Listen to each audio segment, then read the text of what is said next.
Pueden sentarse, hermanitos.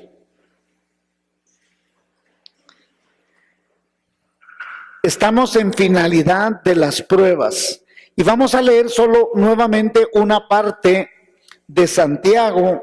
Ya habíamos leído Santiago, pero yo les ruego que leamos una vez más Santiago, capítulo 1, versículos 2 al 18. Hermanos míos, tened por sumo gozo cuando os halléis en diversas pruebas, sabiendo que la prueba de vuestra fe produce paciencia, mas tenga la paciencia su obra completa, para que seáis perfectos y cabales, sin que os falte cosa alguno. Si alguno de vosotros tiene falta de sabiduría, pídala a Dios, el cual da a todos abundantemente y sin reproche, y le será dada. Pero pida con fe, no dudando nada, porque el que duda es semejante a la onda del mar, que es arrastrada por el viento y echada de una a otra parte. No piense pues que quien tal haga que recibirá cosa alguna del Señor. El hombre de doble ánimo es inconstante en todos sus caminos. El hermano que es de humilde condición, gloríese en su exaltación. Pero el que es rico en su humillación, porque él pasará como la flor de la hierba, porque cuando sale el sol con calor abrasador, la hierba se seca, su flor se cae y perece su hermosa apariencia. Así también se marchitará el rico en todas sus empresas. Bienaventurado el varón que soporta la tentación, porque cuando haya resistido la prueba, recibirá la corona de vida que Dios ha prometido a los que le aman. Cuando alguno es tentado, no diga que es tentado de parte de Dios, porque Dios no puede ser tentado por el mal, ni él tienta a nadie, sino que cada uno es tentado cuando de su propia concupiscencia es atraído y seducido. Entonces la concupiscencia, después que ha concebido, da a luz el pecado, y el pecado, siendo consumado, da a luz la muerte. Amados hermanos míos, no erréis. Toda buena dádiva y todo don perfecto desciende de lo alto del Padre de las luces, en el cual no hay mudanza ni sombra de variación. Él, de su voluntad, nos hizo nacer por la palabra de verdad, para que seamos primicias de sus criaturas. Entonces, hermanos, comprendiendo la finalidad de las pruebas, nosotros necesitamos entender por qué motivo, por qué causa, por qué razón, con qué finalidad nosotros estamos pasando por alguna prueba. Nadie quiere pasar por pruebas, nadie quiere pasar por problemas, nadie quiere pasar por una extorsión, por una situación difícil. De ahí que todos hermanos, cuando, por ejemplo, nos dicen, usted va a tener un examen, sea examen académico o sea un examen médico, usted se pone nervioso. Aquí mismo hay un hermano que le han hecho unos exámenes y ya han pasado casi 45 días y no va a recoger los resultados. ¿Y por qué cree que no los va a recoger? Porque tiene miedo que le digan que hay una cosa terrible. Todos tenemos miedo. Y el punto es que pasar por cualquier prueba en la vida puede resultar en una experiencia positiva para el cristiano que tenga la capacidad de ver la lección espiritual que eso conlleva. Piense por un momento, ¿cuál sería la peor prueba que a usted le tocaría pasar? Para algunos quizás es una crisis económica, quizás acompañada de la posibilidad de que no hay manera de reponerse de manera pronta de esa crisis económica. Para otros podría ser la pérdida del trabajo, quiebre en un negocio, malas inversiones, quizás la pérdida de un ser querido, eso sí es duro, una enfermedad incapacitante, una situación familiar conflictiva, un divorcio, un ser querido que se va a otro país. Todo esto nos afecta a todos de una u otra manera, a nosotros y a nuestra familia. En el libro de Job nos recuerda que todos experimentaremos situaciones adversas en la vida.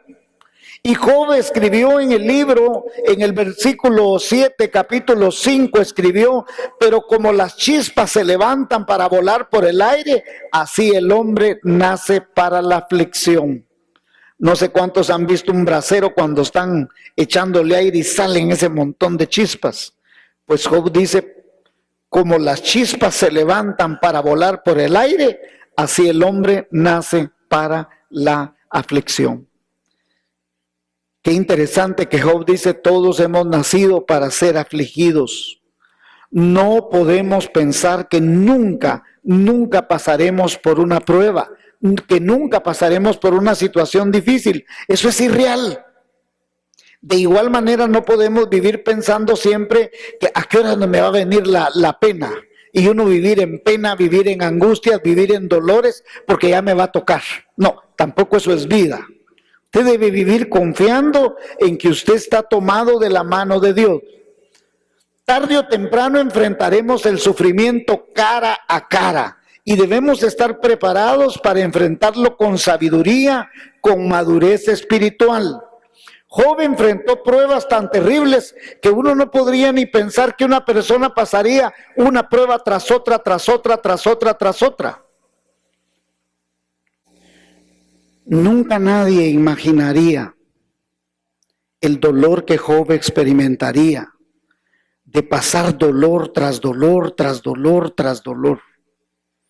Imagínese que usted el mismo día le avisen que perdió sus hijos, que sus hijos murieron. Imagínese que usted le lleguen a avisar que no solo murieron sus 10 hijos, que perdió todo su ganado, pero al mismo tiempo le llegan a avisar a usted que usted pierde toda su siembra, toda su cosecha, todo su negocio, que su negocio lo perdió totalmente. Imagínese por un lado, por un momento, en que usted le llegan a avisar que no solo perdió sus hijos, que murieron en ese momento, que perdió todos sus negocios, que perdió todo su ganado, que perdió todos sus rebaños, todas sus ovejas, y que perdió toda su agricultura, pero que también perdió todos sus cosechas, sus criados. No le quedó ni un solo criado.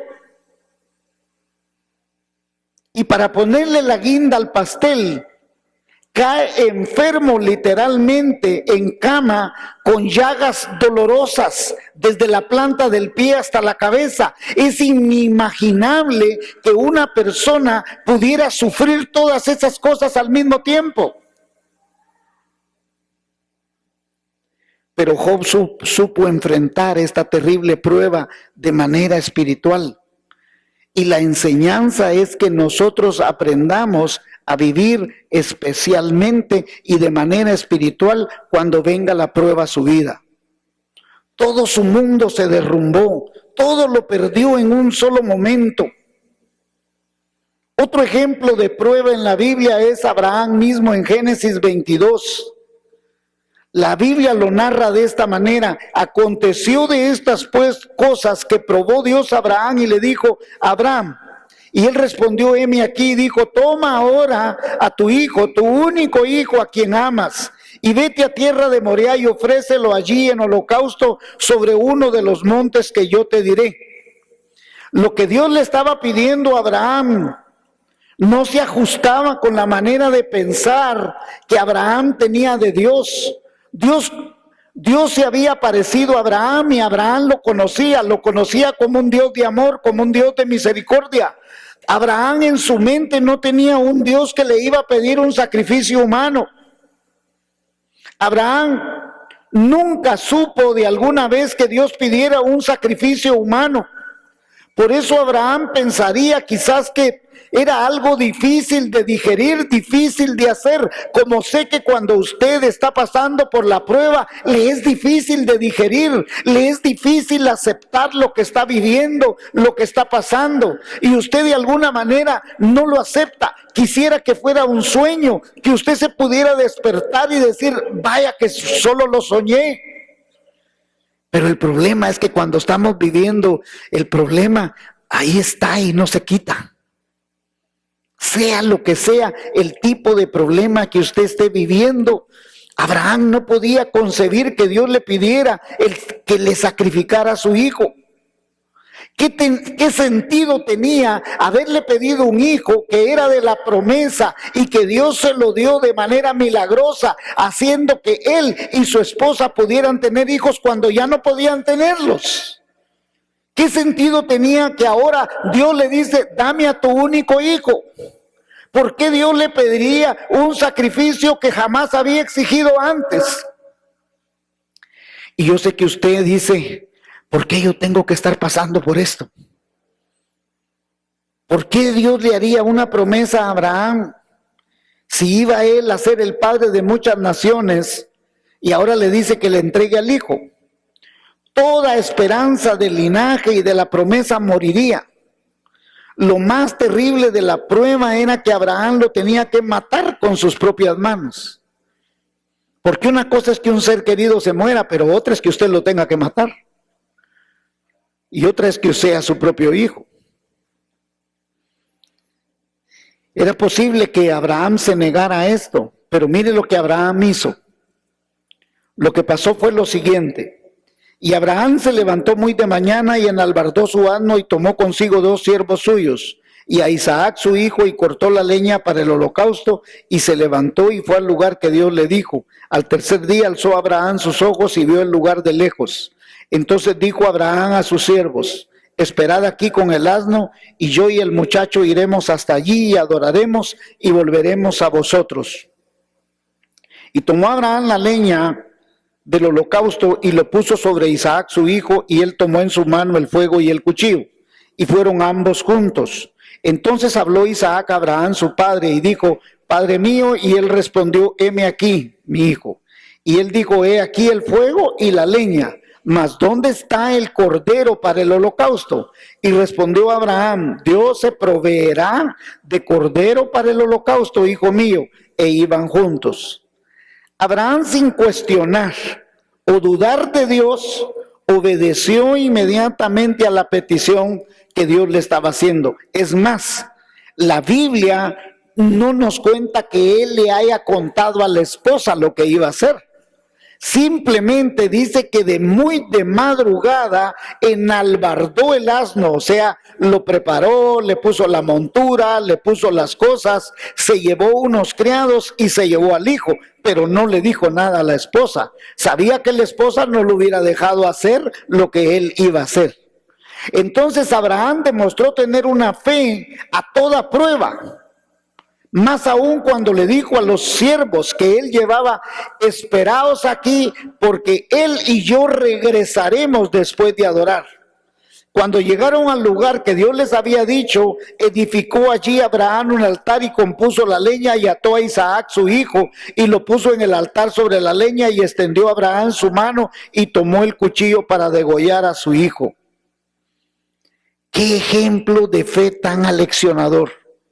Ahora, de alguna manera podemos entender por qué Dios le cuenta a Abraham la fe por justicia en Génesis 15:6, y también por qué Pablo en Romanos lo llama el padre de todos los creyentes. Dios honró la fe de este hombre porque la Biblia dice esto: entonces el ángel de Jehová le dio voces desde el cielo y dijo: Abraham, Abraham. Y él respondió: heme aquí. Y dijo: no extiendas tu mano sobre el muchacho ni le hagas nada, porque ya conozco que temes a Dios, por cuanto no me rehusaste a tu hijo, tu único. Esta fue una prueba que determinó realmente si Abraham amaba o no a Dios. Si Abraham era capaz de amar más a su hijo o amar más a Dios. Todos de alguna manera seremos probados en nuestra fe, en nuestra obediencia y en nuestro amor. Escuche por favor, esto es importante que usted lo entienda. Todos seremos probados en nuestra fe, en nuestra obediencia y en nuestro amor. Algunas veces Dios le pedirá algo que usted debe demostrar si lo ama más eso o ama más a Dios. Otras veces va a ser si usted es capaz de obedecer. y otras veces si usted tiene fe suficiente en lo que está siendo probado. Para Abraham, aquí eran 3 pruebas en una. Si era capaz de obedecer, si era capaz de creerle a Dios lo que le estaba pidiendo, y si él amaba más a su hijo que a Dios. Y él demuestra las 3 cosas. Y algunas veces a usted Dios le pedirá algo de lo cual usted está muy enamorado, algo de lo cual usted está, depende mucho de ello. Abraham se rindió a Dios y le demostró que era capaz de obedecer sobre aquello que era imposible. Su obediencia requirió una muestra de amor inquebrantable. Abraham obedeció al más elevado precio. En Hebreos capítulo 11 nos dice así: por la fe Abraham, cuando fue probado, ponga atención lo que dice Hebreos 11, por la fe Abraham, cuando fue probado, ofreció a Isaac, y el que había recibido la promesa ofrecía a su unigénito, habiéndosele dicho: en Isaac te será llamada descendencia. Ponga atención, pensando que Dios es poderoso para levantar aún de entre los muertos, de donde en sentido figurado también volvió a recibir. Si notamos claramente, Abraham, en su fe, en su obediencia, en su amor, él creía firmemente que Dios iba a resucitar a Isaac. Nadie hasta ese momento había resucitado a nadie, pero Abraham creía que si Dios lo había prometido, que él era el hijo de la promesa, ¿cómo lo iba a hacer? No sabemos. Pero Abraham cree tan fielmente en el carácter de Dios. Póngame atención en esto, por favor. Abraham cree en la palabra de Dios y en el carácter de Dios. Mire, hermanos, estudiábamos hoy en la mañana sobre nuestras actitudes de creerle a Dios. Muchas veces nosotros tenemos miedo de enfrentar las cosas, un trabajo, ir a una situación, a un examen. ¿Y por qué tenemos miedo? Porque nosotros vamos en nuestras propias fuerzas. No vamos con la fe, creyendo que Dios es capaz de hacer las cosas, creyendo que Dios es quien enfrenta las cosas. Entonces Abraham sí creía claramente. ¿Y sabe por qué creía? Porque conocía el carácter de Dios. El problema es que nosotros no leemos la palabra de Dios, no nos apropiamos de las promesas de Dios y no confiamos en el carácter de Dios. Usted le pide algo a Dios y mira que pasa 1 semana, 2 semanas, 3 semanas y no sucede nada. Y lo primero que se le viene a la mente es: yo ya no sé cómo pedir. Si usted conoce el carácter de Dios, Dios va a permanecer fiel. Dios no va a cambiar. Dios es clarito en lo que Él hace. Dios no varía. Si Él le prometió algo, Él lo va a cumplir. Si Él ya le dio promesa de algo a usted, Dios lo va a hacer. Y si usted y yo estamos pasando por alguna prueba, por alguna situación difícil, solo tiene que esperar. En Job Job nos enseña 2 cosas bien claramente. 1, la prueba ¿es prueba o es disciplina? ¿Cuándo es disciplina? Cuando yo he pecado. Yo pequé, me lo merezco, dígale: Señor, lo que estoy sufriendo, yo moví la boca, o yo pequé, o yo fui egoísta, fui envidioso, actué en maldad. Tírese al suelo y dígale: ya no aguanto, ayúdame, yo reconozco que fue mi culpa. Pastor, ¿y usted de dónde saca eso? Pues la mamá. Usted ha visto que cuando un hijo hace una malcriadeza, la nana saca el cincho, y no, mamá, ya entendí.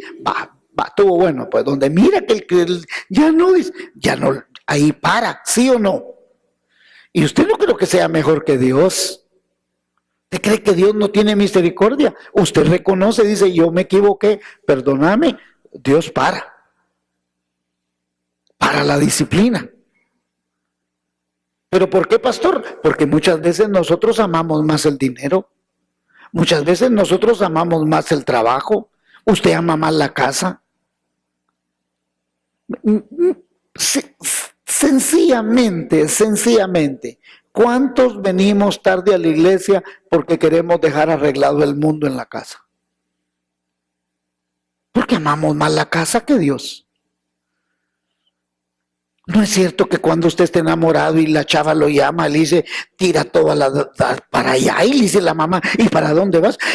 Voy a ir a ver a la Juana Banana. Pero espérate, no estabas aquí a planchar. No, me voy, y se va. ¿Y por qué se va? Porque es más importante la Juana Banana. ¿Sí o no? ¿Sí o no? ¿Me está siguiendo o no? Pues eso es lo que dice Dios. Usted ama más a Dios, deja tirado todo por Dios. Pero así somos, hermanos, somos. Y el que no es en una cosa es en otra. Y la segunda cosa que nos demuestra Job, ¿cuál es? Que hay prueba. Prueba, usted no ha hecho nada. ¿Y qué tiene que hacer? Esperar. ¿Qué hizo Job? Esperar. ¿Cuánto tiempo? No lo sé. Hay algunos teólogos que dicen que son 42 capítulos tiene el libro de Job y que él 42 meses tuvo que esperar. Así dicen algunos teólogos. Yo no le puedo asegurar si fueron 36 meses, si fueron 3 años, si fueron 4 años. Algunos a veces llevamos pruebas de años orando, pidiéndole a Dios algo y no se mira. ¿Cómo saber? ¿Cómo saber cuando yo oro que Dios me está contestando? Vaya y dígale, Señor, muéstrame en tu palabra. Y ya va a ver que Dios le va a contestar. Busque la situación que usted está viviendo y váyase a la concordancia o los que tienen celular o los que tienen dispositivos electrónicos y busquen la concordancia ahí, la situación que usted tiene y en la Biblia hay una respuesta. Pero como no buscamos de Dios, queremos que mi tío que vive en Los Ángeles, él me va a mandar dinero. Uy, si allá él, sus propios problemas tiene el tío allá en Los Ángeles, ¿sí o no? Es que yo tengo una prima que vive en Europa, ella me va a mandar, en Europa vive. Hermanos, nosotros tenemos que confiar en Dios. La historia de Abraham nos da también testimonio de ser un hombre que en medio de la prueba pudo ser victorioso. Y usted en medio de la prueba puede ser victorioso. Diga, yo en medio de la prueba puedo ser victorioso o victoriosa. ¿Cómo se aplica esto a mi vida? Gálatas 3. Mire lo que dice Gálatas 3. Sabed por tanto que los que son de la fe, estos son hijos de Abraham, y los de la fe son bendecidos con el creyente Abraham. Todos los que vivamos por la fe en Dios y en su santa palabra, somos hijos de Abraham. Si en verdad somos hijos de Abraham, sabremos que si estamos en pruebas, Dios nos va a sostener, Dios nos va a levantar, Dios nos va a proteger, Dios nos va a proveer, Dios nos va a sanar, Dios va a hacer algo. ¿Por qué? Porque somos hijos de Abraham. Y si Abraham resistió la prueba, usted también. Todos deseamos vivir sin sobresaltos, pero es imposible pensar que nunca pasaremos una prueba, que nunca tendremos un problema, que nunca tendremos una situación difícil. Y si examinamos detenidamente las Escrituras, veamos que todos los hombres de Dios experimentaron o pasaron por algún tipo de prueba o por algún tipo de problema y a todos Dios los auxilió. Todos los que vinieron con Jesús a ver a Jesús, nadie regresó con las manos vacías, nadie. La mujer sirofenisa que fue, Dios la premió. Los leprosos que fueron, Dios los sanó. Nadie, el ciego, Bartimeo, todos los que llegaron con Jesús, ninguno regresó con las manos vacías. La mujer samaritana encontró salvación. Toda persona que se encontró con Jesús, le clamó a Jesús, ninguno salió con las manos vacías. Jairo, que su propia hija ya estaba muerta, ¿qué hizo el Señor? La resucitó. Usted tiene un sueño que ya está muerto, Dios lo puede resucitar. Traiga sus sueños muertos al Señor. Esa es toda una predicación si usted quiere. Finalidad de las pruebas. Aquí grábese esto. Número 1, fortalecer su fe. Mire lo que dice Deuteronomio 8, versículos 2 al 4. Y te acordarás de todo el camino por donde te ha traído Jehová tu Dios estos 40 años en el desierto, para afligirte, para probarte, para saber lo que había en tu corazón, si habías de guardar o no sus mandamientos. Y escuche esto, y te afligió, y te hizo tener hambre, y te sustentó con maná, comida que tú no conocías, ni tú ni tus padres la habían conocido, para hacerte saber que no solo de pan vivirá el hombre, mas de todo lo que sale de la boca de Jehová vivirá el hombre. Tu vestido nunca se envejeció sobre ti, ni el pie se te ha hinchado en estos 40 años. ¿Para qué fue la prueba? Para saber lo que había en tu corazón y para probarte, para afligirte, para que usted conozca qué hay en su corazón, para que usted reflexione, para que usted analice, para que usted vea cuál es su debilidad, cuál es su falencia, cuál es el área en que usted no está madura. ¿Para qué Dios manda pruebas? Para fortalecer su fe y para que usted vea en qué área usted es débil, quizá en su carácter, quizá en su manera de ser, quizá en sus actitudes, pero Dios quiere que usted mire lo que hay en su corazón. Si usted está pasando por una prueba y usted le reclama a Dios, dice, ay, ¿por qué me mandaste esto a mí? Usted es débil. Usted espiritualmente es débil. ¿Y qué quiere Dios? Fortalecerla. Para que la otra vez que pase la prueba, ay, esta ya la he tenido yo. Pero en el nombre del Señor yo lo voy a pasar, tiene que decir usted. Pero usted es empezando la prueba, ay, ya viene otra vez esto, ay, Señor, y usted alegando, usted es débil. Abraham en ningún momento le dijo, bueno, ¿y para qué me diste el hijo? Si ahora me lo estás pidiendo. Usted mira a Job quejarse en todo desde el principio. No, dice, Jehová dio, Jehová quitó, sea el nombre de Jehová bendito. ¿Y qué pasó? Dios le dio 10 veces más. ¿Estamos, hermanos? Número 2, las pruebas nos hacen humildes. Las pruebas nos recuerdan que no debemos de tener más alto concepto de nosotros mismos. Mire lo que dice Pablo en 2 Corintios 12:7. Y para que la grandeza de las revelaciones no me exaltasen desmedidamente, me fue dado un aguijón en mi carne, un mensajero de Satanás que me abofetee para que no me enaltezca sobremanera. Dios permite que en los conflictos, cuando Él hace milagros, usted pueda ver la mano de Dios. Pablo mismo era un hombre con muchos poderes, con muchas capacidades. Pablo mismo hacía milagros. ¿Y qué hace Dios? Le mandó una debilidad, un aguijón, dice, en la carne, para que él no se exaltase a sí mismo, para que él no tuviera un mayor concepto de sí mismo, para que él aprendiera a depender de Dios y no de sus capacidades, ni de su poder, ni de su habilidad espiritual. Usted y yo debemos confiar plenamente en los poderes, en la sanidad de Dios, en la administración de Dios, pero nunca en usted mismo. Amén. Número 3, para que no confiemos en lo material. Mire, usualmente cuando venimos a Cristo, venimos casi sin nada. Pero cuando van pasando los años, Dios nos empieza a prosperar, nos va dando casita, nos va dando carro, nos va dando buena ropita, ¿verdad? Si al principio era en el agachón, ahora ya es de almacén, ya no usted ahora entra al almacén, ya no es de agachón. Entonces, en la medida que Dios nos va prosperando, nos va dando, de repente viene la prueba.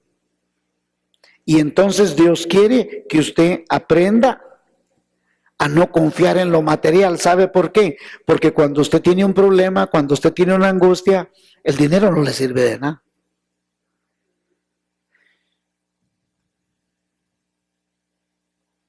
Cuando conocí a un hombre de mucho dinero, dueño de una industria del acero, y un día yendo él para El Salvador, iba con su hijo a hacer negocios a El Salvador, Y en El Salvador, en una vuelta que uno da antes para agarrar, ya sea uno agarra para el centro del Salvador o agarra para el Decameron, para las playas, justo en esa esquina venía un camión cargado y se le fueron los frenos al camión y el camión le pegó al carro donde él iba.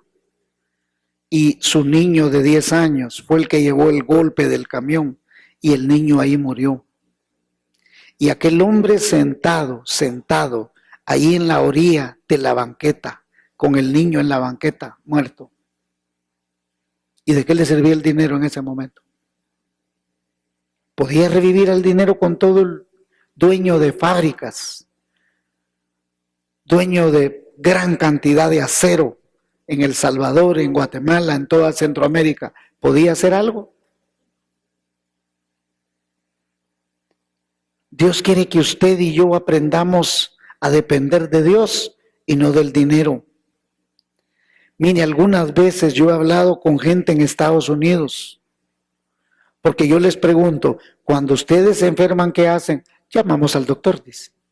Y si tienen una emergencia, llaman al 911. Pero usted en el momento del problema no se arrodilla a orar, no.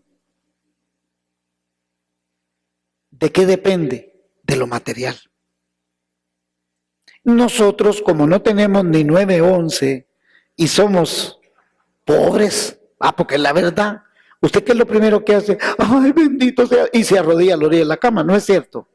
¿Sí o no es cierto? ¿Me está siguiendo o no? Porque eso es lo primero que usted hace.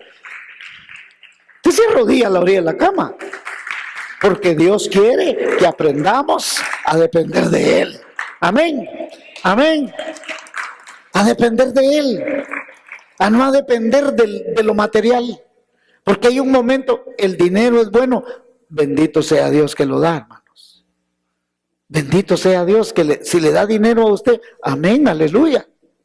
Bendito sea el Señor, pero no aprenda a depender de Él. Porque hay gente que llega a tener mucho dinero, y así, miren, un ratito se lo quita el Señor, en un ratito. ¿Y cómo, pastor? Con una enfermedad que se lo consuma. Yo les conté a ustedes que mi abuelita, una casa vendía al mes cuando se enfermó mi abuelito. Una casa al mes iba vendiendo en Zacapa. Y las primas de mi mamá, todas afligidas. ¿Y qué nos va a quedar? Decía. Nada. Porque no aprendamos a depender de las cosas materiales. Número 4, ponga la mirada en Jesús. Hebreos 12, 1 al 2 dice, puesto los ojos en Jesús. Por tanto, nosotros también, teniendo en derredor nuestro tan grande nube de testigos, despojémonos de todo peso y del pecado que nos asedia, y corramos con paciencia la carrera que tenemos por delante, puesto los ojos en Jesús, el autor y consumador de la fe, el cual por el gozo puesto delante de él sufrió la cruz, menospreciando el oprobio, y se sentó a la diestra del trono de Dios. Hebreos capítulo 11, un capítulo antes, mire pues, el 12 comienza diciendo que nosotros pongamos la mirada en Jesús, el autor y consumador de la fe, pero todo el 11 pasa diciendo, y Abraham pasó por esto, y David pasó por esto, y Salomón pasó por esto, y le va dando toda la lista de todos. Por tanto, dice. O sea, después de todos esos ejemplos está diciendo, por tanto, nosotros también, teniendo en derredor tan grande nube de testigos, si todos estos en la Biblia tuvieron fe, ¿y por qué tuvieron fe? Porque pusieron los ojos en Jesús. Por tanto, dice, todos estos pusieron la mirada en Jesús. Ponga usted la mirada en Jesús también. No ponga la mirada en el dinero, no ponga la mirada en un amigo, no ponga, es que yo tengo un conocido en el gobierno. Nadie lo va a ayudar, solo Jesús. Solo de Jesús es la gloria. ¿Por qué Israel, cuando iba a la guerra, en todo el libro de Deuteronomio, en todo el libro de Levítico que va narrando, qué dice? Confíen en mí, dice el Señor. Cuando ustedes se enfrenten ejércitos numerosos, con carros de guerra, con caballos, no teman. ¿Por qué? Si ellos no tenían nada, si ellos habían sido esclavos 400 años. ¿Y que cree usted que tenían lanzas, flechas, espadas? Ni corta uñas cargaban con qué defenderse, hermanos. Si ellos con palos venían de allá de Egipto. Y entonces Dios, ¿qué les dice? No tengan miedo. No dependan de lo que ustedes miren. Si ustedes miran un gran problema, Jesús nunca negó que nosotros vamos a enfrentar gente numerosa, poderosa. El enemigo de nuestras almas es fuerte. Satanás es poderoso, pero nunca más que Jesucristo. Jesucristo lo venció en la cruz. Ponga los ojos en Jesús. Cualquiera que sea su problema, ponga los ojos en Jesús. Jesús venció la muerte y Él va a vencer a cualquiera. Amén, hermanos. Número 5. Las pruebas nos ayudan a caminar por fe y no por vista. Mire 2 Corintios 4, 16 al 18. Por tanto, no desmayemos. Antes, aunque usted, nuestro hombre exterior se va desgastando, el interior, no obstante, se renueva de día en día. Porque esta leve tribulación momentánea produce en nosotros un cada vez. ¿Se acuerda usted de Eliseo cuando el criado le dice, Giesi se llamaba el criado, Giesi, que se le quede? Por si alguno de ustedes quiere tener un hijo, le pone ese nombre, Giesi. Bonito nombre, ¿verdad que sí? Pues el mentado Giesi están todos rodeados de los enemigos de Israel. Y cuando están rodeados ahí, Giesi le dice a Eliseo, Señor, le dice, son demasiados los que están en contra de nosotros. Y Dios y Eliseo, el profeta, le dice, Señor, abre los ojos espirituales de mi siervo para que él vea que son más los que están con nosotros que los que están en contra de nosotros. Y Dios permite que los ojos del siervo se abran y él logra ver ángeles numerosos, poderosos, listos para defender a su siervo Eliseo. Pues Dios tiene cantidades de ángeles que están al lado suyo para defenderle. Usted necesita caminar por fe. Usted necesita confiar en las cosas de Dios, que usted ande por fe y no por vista, no lo que mira. Número 6, las pruebas me hacen valorar la bendición de Dios. Miren, el mundo es absorbente. ¿Esto qué quiere decir? Que el mundo nos atrae. ¿A quién no le gusta ver las cosas del mundo? Si son atrayentes.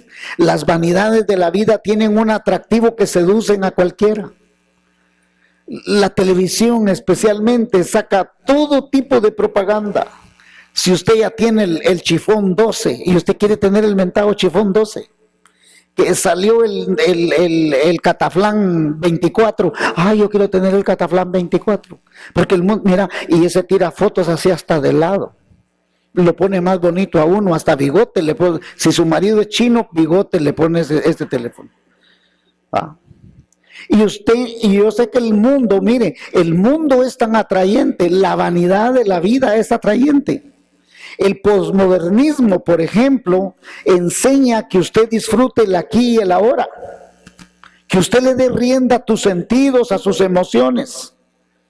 Ayer, mire, pues ayer o antier, no sé cuándo, estábamos cenando y estaba Iván, mi esposa y yo, y estaba un programa de esos famosos de la televisión, de estos jovencitos, y uno de los jovencitos le dijo al otro, si lo sientes y te sientes bien, dale rienda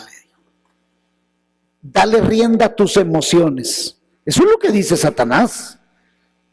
Y es cierto, usted le puede dar rienda a sus emociones, y después ¿qué? Llorando. Después llorando, hermanos. Cumple tus deseos, claro. ¿Y después qué? Cumple tus sueños y tus emociones, y después chineando.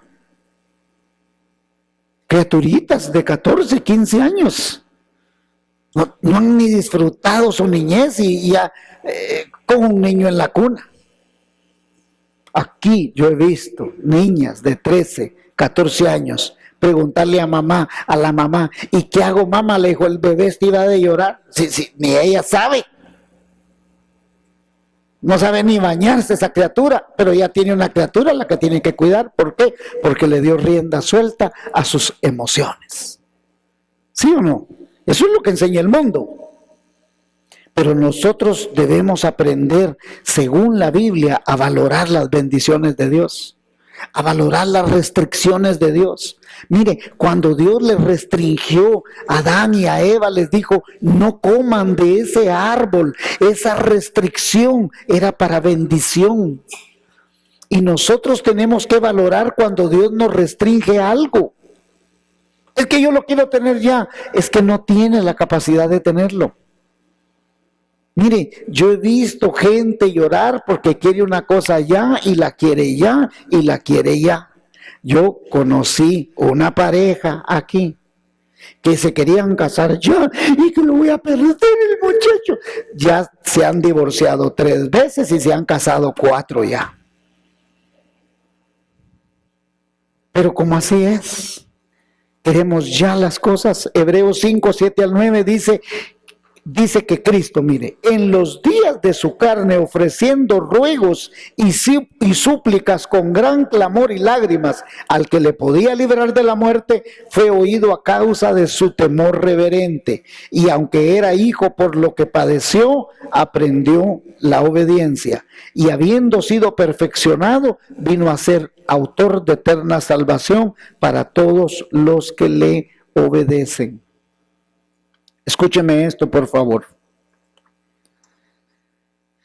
Muchos dicen que cuando Jesús está en el huerto del Edén y que está aún llorando gotas de sangre, ¿verdad? Que Él tiene miedo a la muerte. No, Él no tiene miedo a la muerte. Él cuando le dice, Padre, si es posible que yo no beba esta copa, la copa que está hablando Él es la separación de Dios con Él. Jesucristo nunca se había separado del Padre. Nunca, nunca. Pastor, ¿y qué significa eso que nunca se habían separado del Padre? Es lo que va a experimentar la gente que muere sin Cristo. La gente que muere sin Cristo tiene una separación, una muerte espiritual con el Padre. Y esa es la cosa más terrible. Porque vaya, nosotros ahorita vivimos bajo la gracia. Pero llegará el momento en que Jesús cierre la puerta. Así como cerró la puerta en el arca. 100 años pasó predicando Noé. Y llegó el punto en que cerró la ventana, la puerta por donde entraron todos. Dice la Biblia que es Dios quien la cierra. ¿Y por qué Dios la cerró? Porque Noé, si hubiera llegado su tía, abrile a la tía Consuelo, es la tía Consuelo la que viene, viene con la Juana, es hermana, abrile, y le hubieran abierto. Pero cuando dice que Dios, ¿quién cerró la puerta? Dios. Y llegará el punto en que Dios cierre la puerta, hermanos. ¿Y qué debemos hacer nosotros en el entretanto? Valore las bendiciones de Dios. Valore las bendiciones de Dios. Cuando usted las tiene, valórelas. No las llore cuando ya no las tiene. Número 7, por las pruebas es que podemos ayudar a otros. El sufrimiento nos entrena, nos da la capacidad espiritual, emocional y hasta material para poder ayudar a otros. Mire Lucas 22, 31 y 32. Jesús le dijo a Pedro, Simón, Simón, he aquí, Satanás os ha pedido para zarandearos como a trigo, pero yo he rogado por ti que tu fe no falte. Y tú, una vez vuelto, confirma a tus hermanos. ¿Qué le está diciendo Jesús? Que él va a pasar por la prueba, que Satanás lo ha pedido para zarandearlo. Pero una vez que él pase la prueba, ¿qué tenía que hacer? Fortalecer a sus hermanos. Usted va a estar pasando quizás una prueba, pero después de que usted pase la prueba, usted tiene que ir a ayudar a sus hermanos. Amén. Número 8, y esta es la última, las pruebas nos dan fortaleza y experiencia. Fíjense que en una de las bases militares donde yo fui entrenado, yo estudié en el ejército, estudié para ser militar, y en una de las bases que nos llevaron para hacer un entrenamiento, en la parte de afuera decía, sudamos en tiempos de paz para no sangrar en tiempos de guerra. Una frase tan sabia que estaba escrita ahí, que quiere decir que somos entrenados con mucho esfuerzo, con sudor y lágrimas para no perder la vida. Nadie valora las experiencias dolorosas hasta que no las haya vivido después. Nadie sabe lo que vale una experiencia hasta que le toca vivir de nuevo la experiencia. Pero cuando usted ya la vivió, dice, no, yo ya pasé por eso. Nadie, por ejemplo, valora a los soldados hasta que no estamos en guerra. Solo cuando experimentamos las batallas espirituales y ejercitamos el alma y en el espíritu en las batallas de la guerra espiritual es que valoramos lo que hemos vivido. Antes no.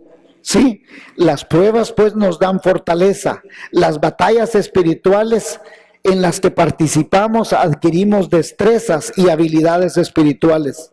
Es en la prueba que uno crece, es en la prueba que mi alma se entrena, es en la prueba que mi alma se fortalece y soporta mayores situaciones. De esa manera es que nos volvemos más útiles para el reino de Jesucristo. Y mientras más útiles seamos para el reino de Jesucristo, mayor gloria daremos al Señor Jesús. Amén. ¿Cómo podemos terminar? Todos experimentaremos pruebas. Las pruebas al final, si tenemos la madurez espiritual, nos beneficiarán y nos ejercitarán. Las pruebas nos ayudarán a madurar espiritualmente y las pruebas son de bendición a la larga, hermanos. Y una vez superadas las pruebas, le dan la gloria a Jesucristo. Amén, hermanos. Permítame orar por ustedes.